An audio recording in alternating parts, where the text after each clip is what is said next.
ఎన్నికల ముంగిట బీజేపీ జాతీయ నాయకత్వం నుంచి టీడీపీ అధినేత చంద్రబాబుకు పిలుపు అందింది. కేంద్ర హోం మంత్రి అమిత్ షా నిన్న ఉదయం ఆయనకు ఫోన్ చేశారు.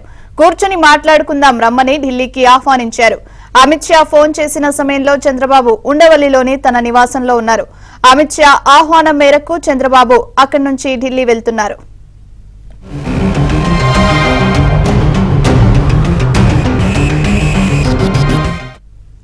చంద్రబాబు పర్యటనకు సంబంధించి భద్రతాపరమైన షెడ్యూల్ కూడా విడుదలైంది. ఇవాళ మధ్యాహ్నం 2:30 గంటలకు గన్నవరం విమానాశ్రయం నుంచి బయలుదేరి ఢిల్లీ వెళ్తారు. రాత్రి అమిత్ షాను కలుస్తారు. వారి చర్చల్లో బీజేపీ జాతీయ అధ్యక్షుడు జేపీ నడ్డా కూడా పాల్గొంటారని సమాచారం.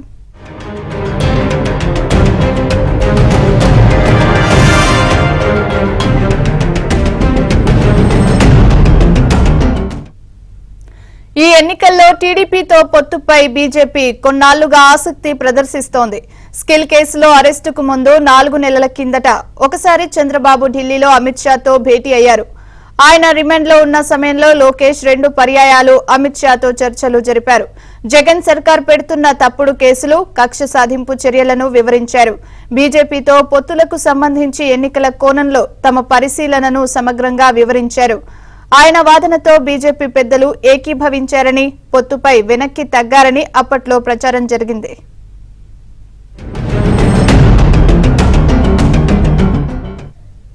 ఇక కాసేపట్లో చంద్రబాబు ఢిల్లీకి బయలుదేరుతున్నారు. ఇదే విషయానికి సంబంధించి మరింత సమాచారాన్ని మా ఢిల్లీ బ్యూరో చీఫ్ కృష్ణ అందిస్తారు. కృష్ణ, ప్రియాంక, ఈ రోజు 4:30-5 గంటల సమయంలో చంద్రబాబు నాయుడు ఢిల్లీకి రాబోతున్నారు. ఆ తర్వాత 7:30-8 ప్రాంతంలో అమిత్ షాని కలిసే అవకాశం ఉన్నాయి. అయితే ఇంకా షెడ్యూల్ అయితే ఖరారు కాలేదు. 7 తర్వాత ఎప్పుడైనా అమిత్ షాతో భేటీ అయ్యే అవకాశాలు ఉన్నాయి. ఈ భేటీలో ప్రధానంగా రాష్ట్రానికి సంబంధించినటువంటి అంశాలు, రాష్ట్రంలో ఉన్నటువంటి రాజకీయ పరిస్థితులు, రాబోయే ఎన్నికలు, వీటన్నిటికి సంబంధించి ఈ భేటీలో చర్చించే అవకాశం ఉంది. నిన్న స్వయంగా అమిత్ షాని చంద్రబాబు నాయుడుకి ఫోన్ చేసి రాష్ట్రంలో ఉన్నటువంటి పరిస్థితులపైన, రాబోయే ఎన్నికలపైన చర్చించడానికి రావాల్సిందిగా కోరినట్టుగా తెలుస్తుంది. ఆ మేరకు అమిత్ షా ఆహ్వానం మేరకు చంద్రబాబు నాయుడు ఢిల్లీకి రాబోతున్నారు. వచ్చిన తర్వాత ఇప్పుడు ప్రస్తుతం అయితే చంద్రబాబు జనసేన టీడీపీ పొత్తులున్నాయి. తర్వాత ఇప్పుడు బీజేపీతో కూడా గతంలో 3 పార్టీలు కలిసిపోతాయని చెప్పారు. కానీ మధ్యలో అక్కడ ఉన్నటువంటి పరిస్థితుల దృష్ట్యా రాబోయే ఎన్నికల్లో బీజేపీతో కలిసి పోటీ చేస్తే జరిగే నష్టాలు, వీటన్నిటిని కూడా అంచనా వేసుకొని బీజేపీకి చెప్పడం జరిగింది. అయితే బీజేపీ కూడా అందులో భాగంగా బీజేపీ ఈసారి అంటే న్యూట్రల్ గా ఉండాలని కూడా డిసైడ్ చేసింది కూడా అందరూ భావించారు. కానీ కొన్ని పక్షాలు అంటే రాష్ట్ర సంక్షేమాన్ని దృష్టిలో ఉంచుకొని ఈసారి బీజేపీతో కలిసి పోటీ చేయాల్సినటువంటి అవసరం ఉంటుంది.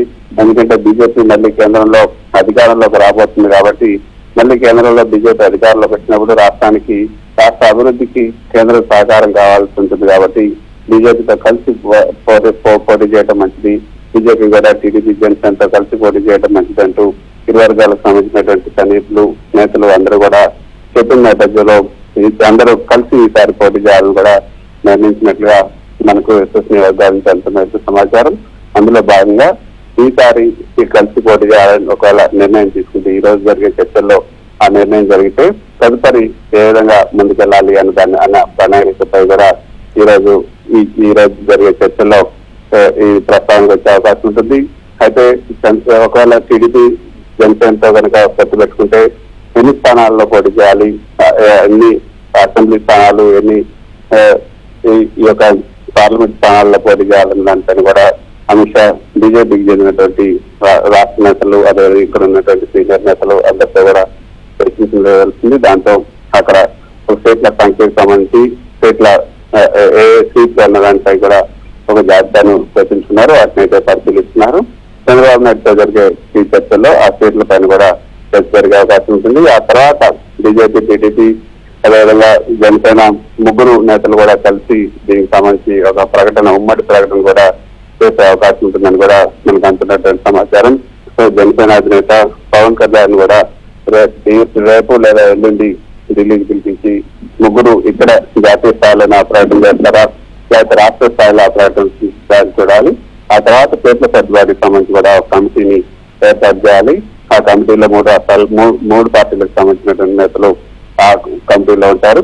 ఆ కమిటీ ఈ సీట్లకు సంబంధించిన అంశాలన్నీ కూడా డిసైడ్ చేస్తుందని కూడా చెప్తున్నారు. మరి ఇవన్నీ కూడా ఈ రోజు అమిత్ షాతో చర్చ జరిపిన తర్వాత వీటన్నిటిపైన స్పష్టత అవకాశం ఉంటుంది. Right, thank you Krishna.